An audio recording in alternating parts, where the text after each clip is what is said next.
Nicolas Cage is trapped with murderous animatronics mascots. Let's talk about Willy's Wonderland.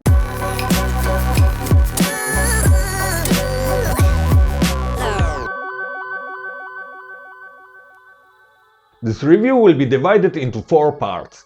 No spoilers, mild spoilers, score and full spoilers. Timestamps are in the description, so let's start with no spoilers. If you saw the posters, you expect crazy Nicolas Cage fighting with awesome mascots. And that's exactly what we get.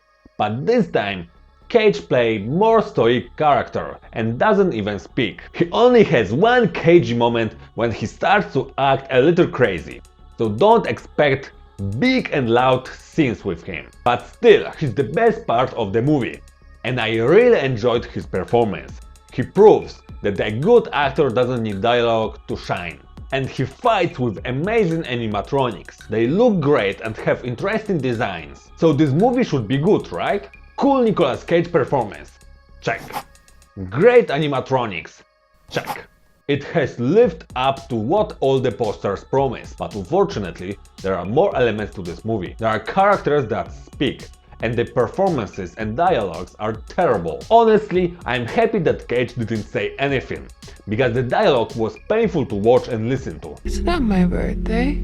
Still want to see you in your birthday suit. I was just waiting to go back to the Cage storyline. This movie has an extremely low budget feel, and I was ready to forgive a lot of things. But the budget was not as low as I thought after watching. That movie cost about $5 million. By comparison, the Oscar-winning Moonlight cost $1.5 million. Or Get Out, which cost $4.5 million.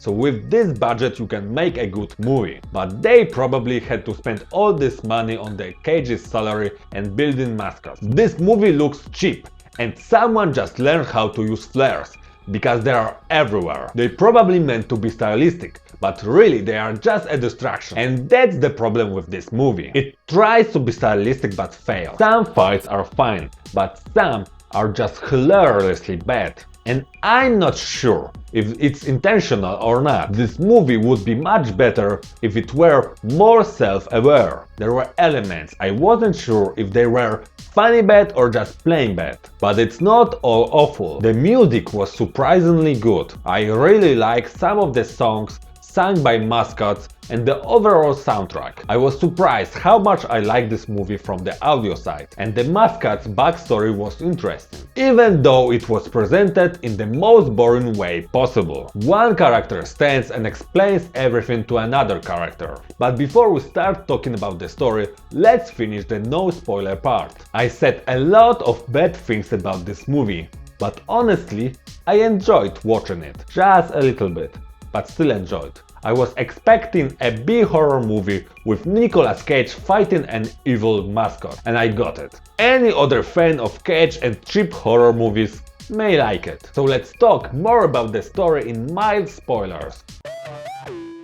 Cage character is credited as Janitor, so let's call him that. Janitor has a car breakdown. To pay for the repair, he has to spend the whole night at the creepy Willy's Wonderland restaurant and clean it up.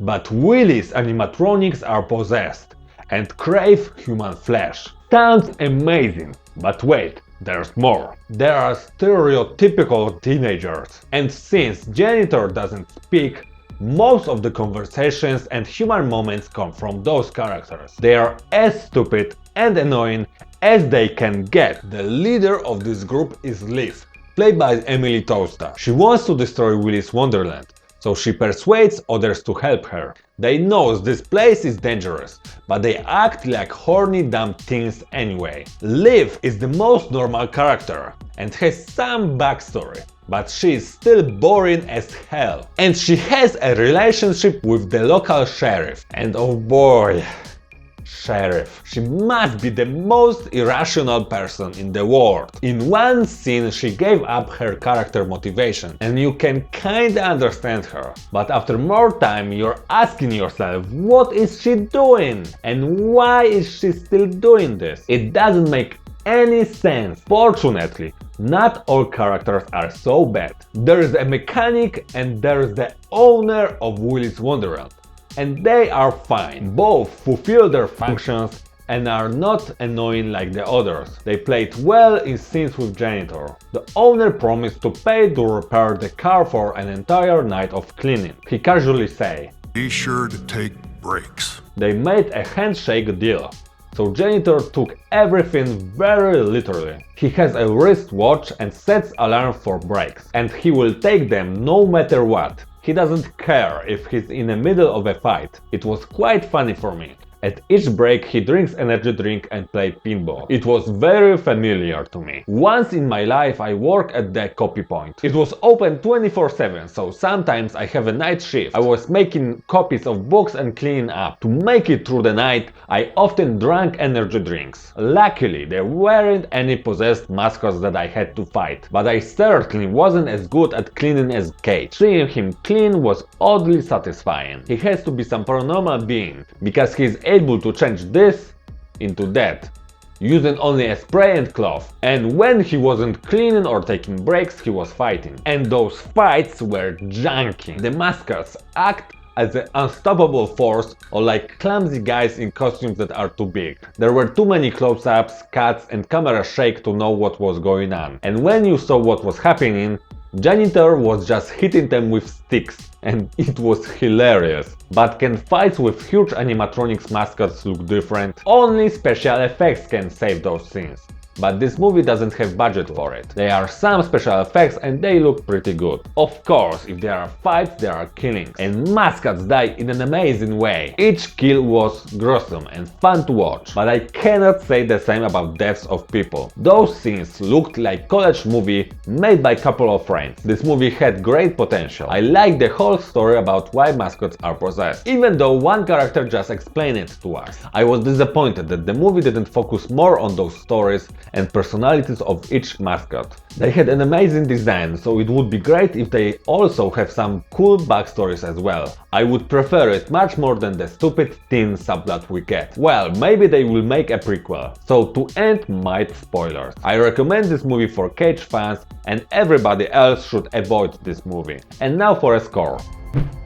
For Nicolas Cage acting, I'm giving 8. He's the best part of the whole movie. For the performances of other actors, I'm giving 3. Watching them was really painful. For story 5, sometimes it was good, but most of the time it was just stupid. For editing, 3. Too many flares and shaky shots. For audio, 8. Surprisingly good soundtrack and jingles sung by the mascots. For horror elements, 3. It was so bad, I'm not sure if it's supposed to look that bad or not. So overall, I'm giving. If it weren't for Cage, this movie would be a disaster, but he makes it a little bit entertaining. Out of 10.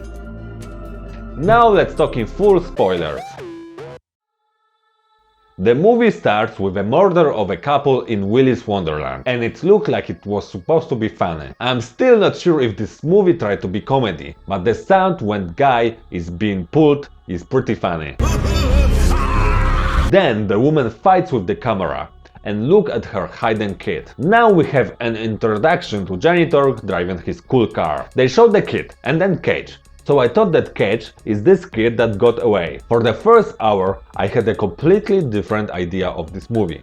In my head it was a revenge movie. Janitor's parents were murdered before his eyes. He runs away and decides to take a revenge on those monsters. He trains and becomes a badass. Then he learns about the evil ritual and now knows how to kill those mascots. I was convinced that he had to wait an hour to kill them one by one, and that's why he stopped Liv from killing one of them. But I was totally wrong, and now it doesn't make any sense. Why did he stop her? Just let her kill it. Ugh, maybe only he can kill them for some unknown reason. But Liv kicked a Spanish turtle's ass quite easily. Too easily. One time mascots are fast and can kill people in a second, and other time they barely move. The fairy can jump on walls and move like a ninja, but in a fight with Janitor she is useless, and he just sits on her face until she passes out. Again, I'm not sure if this was meant to be funny or not. The same goes for the final battle. Willy can cut people in half, but not the Janitor. Janitor can defeat him with 2 sticks connected by tape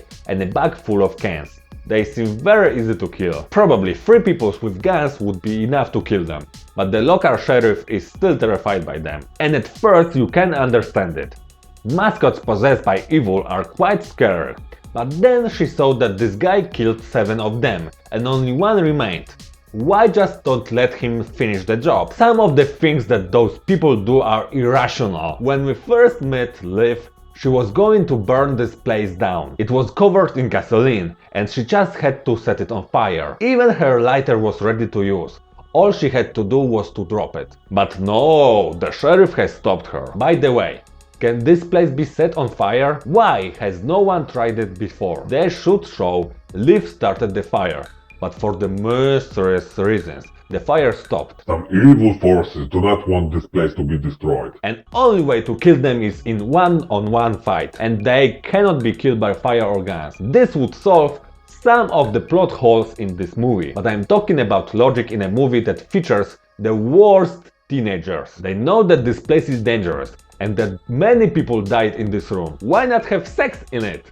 That sounds like a great idea. There is no way they're going to die here. No. I'm talking a lot of trash about the plot, but it's not all bad. Cage's performance elevates this movie to be watchable. I enjoyed watching him dance crazy while playing pinball. After thinking about it, all scenes with him were great. So if you like Cage as I do, you can have a little fun watching this movie. And the backstory of Willy's Wonderland is great. A crazy homicide owner who hires other insane people so they can kill together is good enough to make another movie about it. Instead of those teenagers, they could show story of each mascot, what they looked like as a human and why they are a fairy, frog or whatever. But we got what we got. Let me know what you think about the Willy's Wonderland. And as always, if you like this video, leave a like. And for more videos like this one, click this button. See you!